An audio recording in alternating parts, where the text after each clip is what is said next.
Stop.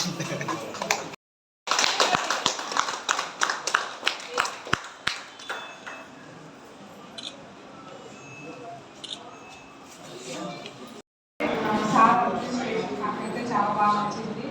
రాబోయే రోజుల్లో కూడా ఇంకా ఎవరైనా కూడా సార్ చూసి నేర్చుకోవచ్చు. వీళ్ళలో కూడా కొన్ని మార్పులు చేయడం కూడా నేనైతే గమనించాను. అది మీకు తెలియకపోవచ్చు, ఎదుటి వాళ్ళకి తెలుస్తుంది. నేను మారే విషయం అనేది నాలో మార్పులు చేయడం అనేది కూడా మీకు తెలుస్తుంది. ఎందుకంటే మనం ఏం మారాలి ఏం మారలేదు అనేది మనకన్నా కూడా పక్కన వరకు చాలా బాగా అబ్జర్వ్ చేస్తారు. మీ టర్మ్లో అయితే సార్ నాకైతే మీ అడ్మినిస్ట్రేషన్ చాలా బాగా వచ్చింది. అందరూ కూడా కొన్ని పాజిటివ్ వర్క్స్ నెగిటివ్ వర్క్స్ ఉంటాయి. పాజిటివ్ని క్యాచ్ చేసి మనం ముందుకు వెళ్తూ ఉంటే ఇక్కడే ఇదే కాదు, ఏ విషయంలో అయినా కూడా ఎవరితో కూడా మనం మాట పడిన అవసరం లేదు. వాళ్ళు కూడా మనల్ని ఎంతమంది ఎత్తి చూపే భావన అయితే ఉండదు. అందరూ కూడా నేర్చుకోవాలి, నేర్చుకుంటారని కూడా ఆశిస్తున్నాను. నాకు ఈ అవకాశం ఇచ్చినందుకు కూడా మీ అందరికీ నా ధన్యవాదాలు.